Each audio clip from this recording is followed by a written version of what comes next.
چلنے والا انسان جب سائیکل خریدتا ہے تو سمجھتا ہے کہ میری منزل یہی ہے، اور جب وہ سائیکل پر سوار ہوتا ہے تو کہتا ہے ہماری منزل یہ نہیں ہے بلکہ ہمیں آگے اور بھی بڑھنا چاہیے۔ اب وہ بائک لیتا ہے اور سمجھتا ہے کہ ہماری ترقی یہی ہے، لیکن یہ انسان اس سے آگے اور بڑھتا ہے، اور ایک وقت ایسا آتا ہے کہ مہنگی گاڑی خریدتا ہے اور پھر یہ سمجھتا ہے کہ ہماری منزل یہی ہے، لیکن دل ہے کہ مانتا نہیں۔ یہ انسان اب اس سے آگے بڑھ کر کے پھر 4 ویلر لیتا ہے، اور یہ انسان سمجھتا ہے کہ ہماری منزل یہی ہے۔ یعنی انسان آہستہ آہستہ ترقی کرتا ہے اور خواہشیں بھی ترقی کرتی چلی جاتی ہے، انسان آگے بڑھتا چلا جاتا ہے، خواہش بھی بڑھتی چلی جاتی ہے، اور انسان ایک جگہ سے دوسری جگہ اور دوسری جگہ سے تیسری جگہ۔ اسی طرح یہ انسان جب دنیا میں آتا ہے تو یہ انسان سوچتا ہے کہ ہمیں رہنے کے لیے اگر کوئی مکان مل جائے تو بڑا اچھا ہوگا، کتنے دنوں تک میں ادھر ادھر در در کی ٹھوکریں کھاتا رہوں گا۔ یہ زمین خریدتا ہے، اور زمین خریدتا ہے تو یہ انسان خوش ہوتا ہے، چھوٹا سا مکان بناتا ہے، پھر جو دنیا کو دیکھتا ہے تو سوچتا ہے کہ نہیں ابھی ہمیں اس اپنے مکان کو بڑا کرنا چاہیے۔ کھپڑا والا مکان ہوتا ہے تو اسبیسٹس ڈال دیتا ہے، اور پھر یہ انسان پھر آگے ترقی کرتا ہے اور ڈھلائی والا مکان بناتا ہے، پھر یہ انسان کی خواہش ترقی کرتی ہے، کہتا ہے کہ نقشہ اچھا نہیں ہے، یہاں پر بیڈ روم ہونا چاہیے، یہاں پر ویٹنگ روم ہونا چاہیے، یہاں پر کچن روم ہونا چاہیے، یہ پرانے زمانے کا بنا ہوا مکان ہے، یہ اچھا نہیں لگ رہا ہے۔ یعنی انسان کی خواہش روز بروز ترقی کرتی رہتی ہے، لیکن اللہ اکبر، جنت کا یہ عالم ہے کہ انسان جنت میں جو نعمتیں پاتا ہے ان نعمتوں کا کوئی جواب نہیں ہے، ان نعمتوں کی کوئی مثال نہیں ہے۔ اللہ اکبر، حضرت آدم علیہ السلام بے مثال نعمتوں سے لطف اندوز ہو رہے تھے، بے مثال نعمتوں سے اللہ کے نبی لطف اندوز ہو رہے تھے، لیکن آپ کا دل جنت میں نہیں لگ رہا تھا، آپ تنہائی محسوس کر رہے تھے۔ اس سے یہ بات سمجھ میں آتی ہے کہ انسان کے پاس اچھی سواری آ جائے تو انسان مطمئن ہو جائے، ایسا نہیں ہو سکتا ہے۔ انسان عالیشان مکان بنا لے اور مطمئن ہونا چاہتا ہے، انسان مطمئن نہیں ہو سکتا ہے۔ انسان اعلیٰ سے اعلیٰ نعمت حاصل کر لے اور انسان سوچے کہ میں مطمئن ہو جاؤں گا، انسان مطمئن نہیں ہو سکتا ہے۔ اس لیے کہ آدم علیہ السلام نے بے مثال نعمتیں پائی تھی، لیکن حضرت آدم علیہ السلام تنہائی کا احساس کر رہے تھے، اور اللہ جو علیم بذات الصدور ہے، دلوں کی باتوں کو جاننے والا ہے، اللہ تبارک و تعالیٰ نے دیکھا کہ میرا نبی حضرت آدم علیہ السلام ہماری اس جنت میں تنہائی محسوس کر رہے ہیں، اکیلا پن محسوس کر رہے ہیں، تو اللہ تبارک و تعالیٰ نے حضرت آدم علیہ السلام پر نیند کا غلبہ طاری کر دیا۔ جب نیند کا غلبہ طاری ہو گیا، آپ سو گئے، آنکھ لگ گئی، اللہ تبارک و تعالیٰ نے آپ کی بائیں پسلی کی ہڈی سے حضرت حوا علیہ السلام کی تخلیق فرمائی۔ حضرت حوا علیہ السلام کی تخلیق ہوئی، حضرت آدم علیہ السلام بیدار ہوئے، آپ نے ایک اجنبی شے کو دیکھا، آپ نے ایک اجنبیہ کو دیکھا، لیکن اللہ تبارک و تعالیٰ نے ارشاد یہاں پر فرمایا، هو الذی خلقکم من نفس واحدۃ وجعل منها زوجها لیسکن الیہا۔ حضرت آدم علیہ السلام کے سکون کے لیے، ان کی طمانینت قلب کے لیے انواع اقسام کی نعمتیں تھی، اور ساری نعمتوں سے لطف اندوز ہو رہے تھے، لیکن سکون نہیں مل رہا تھا، آپ کو اطمینان نہیں مل رہا تھا۔ اس لیے اللہ تبارک و تعالیٰ نے آپ کی طمانینت قلب کے لیے حضرت حوا کی تخلیق فرمائی، آنکھ کھلی، نظر پڑی، آپ کو اللہ اکبر، حضرت آدم علیہ السلام قریب جانے کا ارادہ کرتے ہیں، اللہ نے ارشاد فرمایا، اے آدم قریب نہ جاؤ۔ حضرت آدم علیہ السلام نے عرض کیا، الہ العالمین کیوں قریب نہ جاؤں؟ اللہ الہ العالمین کیوں قریب نہ جاؤں؟ اللہ نے نے ارشاد فرمایا تیرے اطمینان کے لیے ہے، تیرے سکون کے لیے ہے، تیری طمانینت قلب کے لیے ہے، لیکن اسی وقت جا سکتے ہو جب تم اس کا حق مہر ادا کر دو۔ میرے اسلامی بھائیوں، مسلمانوں، حق مہر ادا کرنے کا حضرت آدم علیہ السلام سے آغاز ہو رہا ہے۔ اس لیے انسان کو چاہیے کہ اپنا حق مہر اپنی بیوی کو پہلے ہی ادا کر دے، لیکن ہمارا معاشرہ یہ علم سے نابلد ہے۔ اگر کوئی لڑکا اگر اپنی بیوی کو مہر کی رقم پہلے دے دیتا ہے تو گھر کے لوگ سمجھتے ہیں، دونوں خاندان کے لوگ سمجھتے ہیں کہ شاید یہ لڑکا اس لڑکی کو رکھے گا نہیں۔ نہیں، رکھنے اور نہ رکھنے سے مہر کا کیا تعلق ہے؟ جب بھی نکاح ہو گیا، عورت مہر کی حقدار ہو گئی، خلوت صحیحہ پا لیا گیا، پورے مہر کی حقدار ہو گئی، اب تو یہ شوہر، یہ دولہا اس کا قرضدار ہو جاتا ہے، اب اسے دینا ہی پڑے گا۔ لیکن ہمارے معاشرے میں لوگ دیتے نہیں ہیں، اس لیے حق مہر دے دینا چاہیے، جتنی جلد ہو سکے ادا کر دینا چاہیے۔ اور معاشرے میں جو یہ خلا، معاشرے میں یہ جو کمی پیدا ہو گئی ہے، اس کمی کو دور کرنا چاہیے۔ اور جو یہ وہم ہمارے درمیان ہے کہ مہر ادا کر دینے سے اب لگتا ہے رشتہ توڑ دے گا، نہیں، حق مہر دے کر کے لڑکی کا دل خوش کر کے رشتہ کو جوڑ دے گا اور مضبوط کرنا چاہ رہا ہے لڑکا۔ لیکن ہم الٹی سمجھ رکھنے والے لوگ، ہم الٹا سمجھتے ہیں، اس لیے مہر ادا کر دینا چاہیے۔ میں عرض کر رہا تھا حضرت آدم علیہ السلام نے عرض کیا الہ العالمین حق مہر کیا ہے؟ تو وہاں پر دینار و درہم کی ضرورت نہیں تھی، وہاں پر زمین کی ضرورت نہیں تھی، اس لیے کہ وہاں پر جنت تھی، اور جنت کے اندر ایسی نعمتیں تھی جس کی کوئی مثال نہیں ہے۔ تو بے مثال نعمتوں کی جگہ میں حضرت آدم بھی تھے اور حضرت حوا بھی تھی، یہ دونوں کے دونوں بے مثال نعمتوں سے لطف اندوز ہونے والی جگہ پر تھے۔ تو آخر کس چیز کو مہر بنایا جائے؟ تو اللہ تبارک و تعالیٰ نے ارشاد فرمایا اے آدم اس کا مہر ادا کرو۔ حضرت آدم نے عرض کیا الہ العالمین حوا کا مہر کیا ہے؟ اللہ نے ارشاد فرمایا میرے محبوب محمد صلی اللہ علیہ وآلہ وسلم پر درود و سلام بھیجو، حضرت حوا کا مہر یہی ہے۔ حضرت آدم علیہ السلام نے میرے آقا پر درود و سلام بھیجا اور حضرت حوا کا مہر ادا کر دیا، اور دونوں کے دونوں ایک جگہ قریب ہو گئے۔ اب بتائیے ایک انسان جب پہلی مرتبہ اپنی بیوی کے پاس جا رہا ہے تو مہر ادا کر کے جا رہا ہے، اور وہ مہر کیا ہے؟ صلاۃ و سلام ہے۔ اب بتائیے یہ صلاۃ و سلام حضرت آدم علیہ السلام جنت سے لے کر کے آ رہے ہیں، اور آج اگر کوئی انسان کہے کہ صلاۃ و سلام پڑھنا نہیں چاہیے، یہ تو بریلی والوں کا طریقہ ہے، یہ تو سنی مسلمانوں کا طریقہ ہے، وہ انسان جانتا نہیں ہے۔ اگر انسان ہوتا تو وہ انسان کبھی یہ کہتا نہیں کہ یہ تو بریلی والوں کا طریقہ ہے، ارے یہ تو انسانوں کا طریقہ ہے۔ حضرت آدم علیہ السلام کا طریقہ ہے کہ سب سے پہلے صلاۃ و سلام حضرت آدم نے پڑھا، اور حضرت حوا علیہ السلام نے اس مہر کو قبول بھی کیا تھا۔ تو میرے دوستو صلاۃ و سلام پڑھنا یہ حضرت آدم علیہ السلام کا طریقہ ہے، اور حضرت حوا علیہ السلام کا یہ مہر ہے۔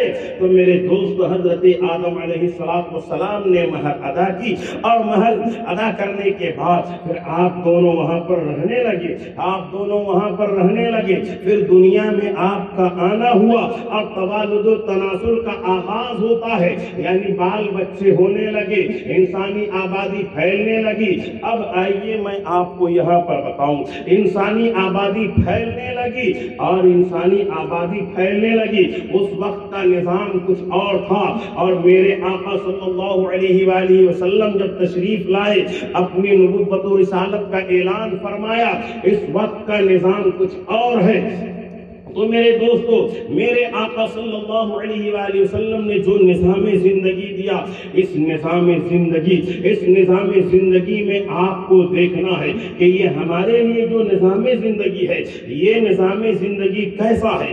آخر ہمیں اس دنیا میں زندگی گزارنا ہے تو کس انداز میں گزارنا ہے؟ میرے دوستو، عوام الناس میں یہ مشہور ہے کہ شادی کرنا سنت ہے، لیکن میں آپ کو بتاؤں شادی کرنا سنت ہی نہیں، شادی کرنا فرض بھی ہے، شادی کرنا واجب بھی ہے، شادی کرنا سنت بھی ہے، شادی کرنا حرام بھی ہے، شادی کرنا مکروہ بھی ہے، شادی کرنا ناجائز بھی ہے، یعنی شادی کرنا سنت ہے، ہماری پوری عوام الناس جانتی ہے، لیکن شادی کرنا صرف سنت نہیں ہے بلکہ شادی کرنا فرض بھی ہے۔ ساری چیزوں کی وضاحت اور ساری اصطلاحات کی وضاحت میں آپ کے سامنے کر نہیں پاؤں گا، بس ایک وضاحت کر کے میں آپ کے آگے بڑھ جاؤں تاکہ آپ کو سمجھ میں آئے کہ شادی کرنا صرف سنت ہی نہیں ہے بلکہ ضروری بھی ہے۔ میرے آقا صلی اللہ علیہ وآلہ وسلم کے دیوانوں، اب یاد رکھو کہ اگر کوئی نوجوان لڑکا ہو یا لڑکی جوانی کی منزل پر قدم رکھے اور اگر یقین کامل ہو کہ اگر شادی نہیں کروں گا تو یعنی گناہ مخصوصہ میں مبتلا ہو جاؤں گا، مخصوص گناہ میں مبتلا ہو جاؤں گا، تو ایسے انسان کے لیے اب شادی کرنا سنت نہیں ہے بلکہ ایسے انسان کے لیے شادی کرنا فرض ہے، اور اگر ظن غالب ہو تو پھر شادی کرنا واجب ہے، اور اگر ظن غالب نہ ہو اور یقین کامل بھی نہ ہو تو ایسے انسان کے لیے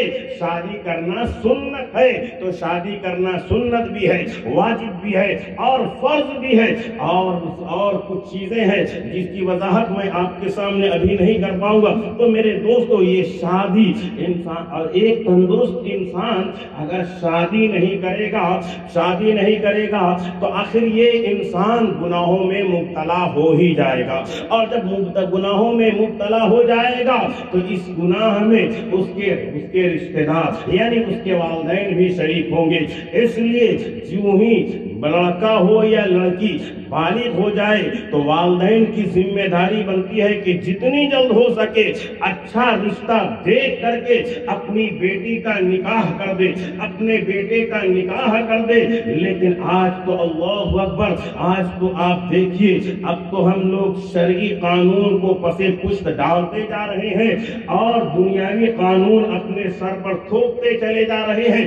نتیجہ یہ ہے کہ آج برائیاں پھیل رہی ہے، بے حیائیاں پھیل رہی ہے، اور آج روزانہ آپ دیکھ رہے ہیں، آپ کی نظروں کے سامنے ہے اس طرح کے کیسز آ رہے ہیں۔ روزانہ آج ہم لوگوں کی نظروں کے سامنے اس طرح کے معاملات درپیش ہو رہے ہیں، لیکن آج سے آپ 50 سال پیچھے چلے جائیے تو اس وقت بہت چھوٹی عمر میں ہماری دادی بتاتی تھی کہ جب میری شادی ہوئی تھی تو مجھے پتا ہی نہیں تھا کہ شادی کسے کہتے ہیں، اور جب میرے والد کی شادی ہوئی تھی تو والد صاحب کہتے ہیں شادی بیاہ کیا چیز ہوتی ہے ہم لوگوں کو معلوم نہیں۔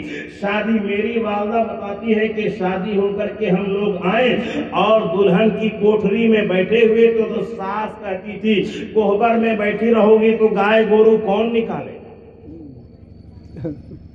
میری ماں بتاتی ہے کہ دلہن بن کر کے ہم بیٹھے ہوئے تھے اور اس روز 2 بھائیوں کی شادی ہوئی تھی، ہم 2 دلہن روم میں بیٹھے ہوئے تھے تو اور سورج نکلنے والا ہے تو میری دادی جا کر کے وہاں پر بولتی ہے کہ اگر تم لوگ کوہبر میں بیٹھی رہو گی تو یہ گائے گورو گوہال سے کون نکالے گا؟ ہم تم کو یہاں پر کوہبر میں بیٹھانے کے لیے نہیں لائے ہیں، ہم تمہیں اپنے گھر میں گائے گورو دیکھنے کے لیے، گورو اور گوہال کرنے کے لیے لائے ہیں۔ یہ انداز ہوتا تھا اس زمانے میں، یعنی اب میری ماں کو بھی کوئی اعتراض نہیں اور میرے نانا کو بھی کوئی اعتراض نہیں، میرے ماما کو بھی کوئی اعتراض نہیں، خاندان کے کسی فرد نے یہ نہیں کہا کہ نئی نویلی دلہن آئی ہے اور تم اسے گوہال بھیج رہی ہو۔ لیکن آج اگر ہماری بیٹیوں سے اگر کوئی کہہ دے تو کہا جائے، ہم کہیں گے کہ آج کے بعد ہماری بیٹی اب وہاں جائے گی ہی نہیں۔ یہ ہمارا مزاج ہو گیا ہے کہ ہماری بیٹی نئی دلہن اور بہار چلی جائے، ایسا کیسے ہو سکتا ہے؟ تو ایسا کیسے ہو سکتا ہے؟ ہم آج بیاہ کرتے ہیں، 6 مہینے کے بعد چھوٹ چھڑا دیتے ہیں، لیکن ہمارے خاندان کے لوگوں نے جب ایسا پیش کیا، ہمارے ننیہال کے لوگوں نے اعتراض نہیں کیا۔ آج معاملہ یہ ہے کہ دونوں خاندان دنیا سے رخصت ہو گئے، رخصت ہو گئے، اور ان کی لڑکیاں بھی بس گئی، ان کی اولاد بھی پھیل گئی، لیکن آج ہم تیش میں آتے ہیں ہماری بیٹی کے ساتھ ایسا معاملہ۔ میرے دوستو، ہماری بیٹی کے ساتھ ایسا ہی معاملہ، اس لیے کہ جب ہم نے بیٹی دے دی ہے تو بیٹی کو دینے سے پہلے دیکھنا چاہیے کہ بیٹی کو جہاں پر ہم دے رہے ہیں وہاں کا ماحول کیسا ہے۔ کھیتی باڑی کرنے والا انسان ہے تو اب آپ پہلے دیکھیے کہ جہاں پر ہم بیٹی دے رہے ہیں وہ کھیت کھلیان والا آدمی ہے۔ بعد میں یہ اعتراض نہیں کرنا چاہیے کہ ہماری بیٹی کبھی ہمارے گھر سے نکلی ہی نہیں تو ابھی کھیت باڑی نہیں کر پائے گی۔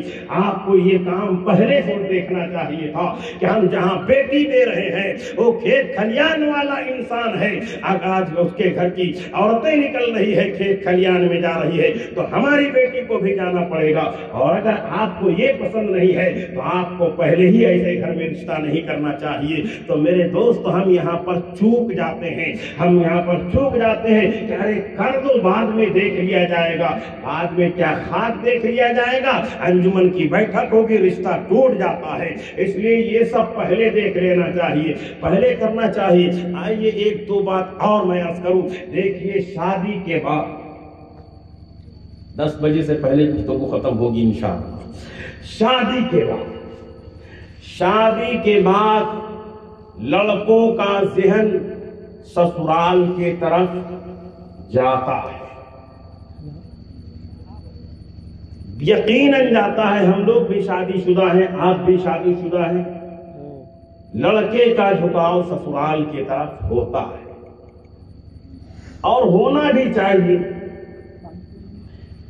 اور لڑکی کا رجحان بھی سسرال کی طرف ہوتا ہے۔ اگر نہیں ہوتا ہے تو ہونا چاہیے، نہیں ہوتا ہے تو ہونا چاہیے۔ اب یہاں پر ہوتا کیا ہے؟ لڑکا اور لڑکی، لڑکے کا جھکاؤ سسرال کی طرف اور لڑکی کا جھکاؤ میکے کی طرف اگر ہو تو اس کا مطلب یہ ہے کہ اب یہ رشتہ، اس میں کھٹاس آنے والی ہے۔ جب لڑکے کا جھکاؤ اپنی سسرال کی طرف تو اس لڑکی کا جھکاؤ بھی اپنی سسرال کی طرف ہونا چاہیے۔ جب ہمارا جھکاؤ سسرال والوں کی طرف تو ہماری بیوی کا جھکاؤ بھی اس کی سسرال کی طرف ہونا چاہیے۔ تب معاملہ ٹھیک ٹھاک چلے گا اور ہم آپ کے گھر طرف جھکتے چلے جائیں اور آپ ہماری ماں کو آنکھ دکھاتے چلے جائیں، ہم اب آپ کے بھائیوں کو بھیا بھیا کہہ کے پکارتے چلے جائیں اور آپ ہمارے بھائیوں کی بدتمیزی کرتے چلے جائیں، ایسا کیسے ہو سکتا ہے؟ اس لیے اگر لڑکے کا جھکاؤ اگر سسرال کی طرف ہو رہا ہے تو لڑکی کی بھی ذمہ داری ہے کہ اس کا بھی جھکاؤ اس کی سسرال کی طرف ہونا چاہیے، تاکہ دونوں طرف سے معاملہ ٹھیک ٹھاک رہے۔ اور اگر ایک ہی طرف سے رہے گا تو بات زیادہ دنوں تک بننے والی نہیں ہے، اور بہت ساری چیزیں ہیں۔ اور جب نئی لڑکی آتی ہے تو وہاں پر ہم ذمہ دار تھوڑی سی غلطی کرتے ہیں۔ وہ کیا، ہر انسان کا اپنا ایک طریقہ ہوتا ہے، جینے کا ایک سلیقہ ہوتا ہے۔ ایک نئی لڑکی جب آتی ہے اور آنے کے بعد جب اس گھر میں قدم رکھتی ہے تو رکھنے کے بعد اب ساس کی بہت بڑی ذمہ داری یہ ہوتی ہے کہ اس بہو کو سکھائے، اس لیے کہ سکھاتے 6 مہینہ سال بھر تک گزر جاتا ہے۔ اس کے بعد اس گھر کے لوگوں کے کھانے پینے رہنے سہنے کا وہ طریقہ سیکھتی ہے، تب جا کر کے وہ اسی انداز میں چلنا سیکھتی ہے اور اسی انداز میں چلنے لگتی ہے۔ اور ساس سوچتی ہے کہ بس ہم نے بہو لایا، ہماری تو چھٹی ہو گئی رسوئی سے، اب ہم رسوئی کیا کریں گے جا کر کے؟ وہ ہمارے گھر کی جو ساس انداز ہے اس کی یہ نادانی ہے، اس لیے اس بہو کو سکھانا چاہیے کہ میرے بیٹے کا یہ انداز ہے، میرے شوہر کا یعنی تمہارے سسر کا یہ انداز ہے، ہمارے گھر کے داماد کا یہ انداز ہے، ہماری بیٹی کا یہ انداز ہے۔ یہ ساری چیزیں بہو کو سکھانا چاہیے آہستہ آہستہ، اور جب یہ سیکھ جائے گی تو خود ہی بہو کہے گی اماں اب آپ کو کچن میں آنے کی ضرورت نہیں ہے، بلکہ آپ کرسی لگا کر کے اطمینان سے بیٹھیے اور اس کے بعد اب ہمارا کام دیکھیے۔ اور شروع ہی میں اگر ساری ذمہ داری دے دی اور چھوڑ دی کہ آیا مہمان تم سمجھتے رہو، تو پھر وہ نئی بہو کہاں سے سیکھ پائے گی؟ اس لیے یہاں پر ہی غلطی ہوتی ہے۔ اس لیے ساس کی ذمہ داری ہے کہ اپنی بہو کو سکھائے، وہی سکھائے جو ان کے گھر کا طریقہ ہے، اس لیے کہ وہ سیکھ کر کے آئی ہے، اپنے گھر کا طریقہ سیکھ کر کے آئی ہے اور رہنا آپ کے یہاں ہے، اس لیے آپ کی ذمہ داری ہوتی ہے کہ کچھ دنوں تک آپ سکھائیں، اور جب آپ سکھائیں گے تو ایک وقت ایسا آئے گا کہ یہ خود بھی ساس بنے گی اور یہ اپنی بہو کو سکھائے گی، اپنی بہو کو سکھائے گی، اور پھر معاملات ٹھیک سے اور خوشگوار گزریں گے۔ تو میرے دوستو چھوٹی چھوٹی باتوں پر خاص دھیان دینا چاہیے، توجہ دینا چاہیے۔ میں نے قرآن مقدس کی آیت کریمہ آپ کے سامنے پڑھی تھی، وَالَّذِي خَلَقَكُم مِّن نَّفْسٍ وَاحِدَةٍ وَجَعَلَ مِنْهَا زَوْجَهَا لِيَسْكُنَ إِلَيْهَا، کہ اللہ تبارک و تعالیٰ وہ ہے جس نے ایک جان سے اس کے جوڑے کو پیدا کیا تاکہ اس کا جوڑا اس سے سکون حاصل کرے۔ اب یہاں پر ایک ساری باتوں کا خلاصہ اور نچوڑ میں آپ کے سامنے رکھوں کہ اللہ تبارک و تعالیٰ نے حضرت آدم علیہ السلام کی تسکین کے لیے حضرت حوا علیہ السلام کی تخلیق فرمائی تھی، اس لیے ایک بیوی سے شوہر کو پورے طور پر اطمینان اور سکون ملنا چاہیے، پورے طور پر ایک شوہر کو بیوی سے اطمینان و سکون ملنا چاہیے۔ اگر بیوی سے اطمینان و سکون نہیں مل رہا ہے تو ایسی بیوی کا ایسے شوہر کے پاس آنا بالکل بیکار ہے۔ اس لیے میاں اور بیوی کی زندگی، میاں اور بیوی کے تعلقات خوشگوار ہونے چاہیے، اور انسان کو تھوڑا سا نظر انداز بھی کرنے کا عادی ہونا چاہیے۔ نظر انداز کرنے کا یہ مطلب نہیں ہے کہ موبائل دے دیا جائے اور آنکھ بند کر لیا جائے، نہیں، نظر انداز کرنے کا مطلب یہ ہے کہ رسوئی سے عموماً معاملہ اٹھتا ہے، کبھی نمک زیادہ ہو جائے نظر انداز کیا جائے، ساس اس کو سکھائے، کبھی دال پتلی ہو جائے نظر انداز کیا جائے اور ساس اس کو بتائے، کبھی سالن اور ساگ سبزی بنانے میں 19-20 ہو جائے نظر انداز کیا جائے، لیکن ساس اس کو ضرور سکھائے۔ یعنی چھوٹی چھوٹی باتوں کو نظر انداز کرنا چاہیے، اور یہ لے کر کے نہیں بیٹھ جانا چاہیے کہ اس کو پکانا نہیں آتا ہے ہم اس کو رکھیں گے، اس کو رہنا نہیں آتا ہے ہم اس کو رکھیں گے نہیں، یہ اس طرح کریں گے تو معاملہ خراب ہو جاتے ہیں۔ اس لیے کمی ہے، جب آپ کی عمر کی ہو جائے گی ساری کمیاں دور ہو جائے گی، ساری خامیاں ختم ہو جائے گی، اس لیے نظر انداز کرنے کا ہمیں خوگر ہونا چاہیے، اور موبائل دے کر کے نظر انداز کرنے کی ضرورت نہیں ہے، موبائل کو اب دینے کی ضرورت ہی نہیں ہے۔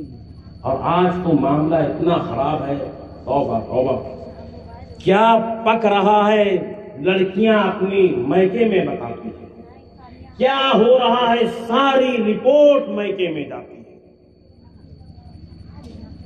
ساری رپورٹ میکے میں جاتی ہے۔ اور باہر انسان گھر کی بھی عورتیں کیسے ہوتی ہیں، بجائے سکھانے اور سمجھانے کی ان کمیوں پر نمک مرچا لگا کر کے اپنی بیٹی کو ہوا دیتے ہیں۔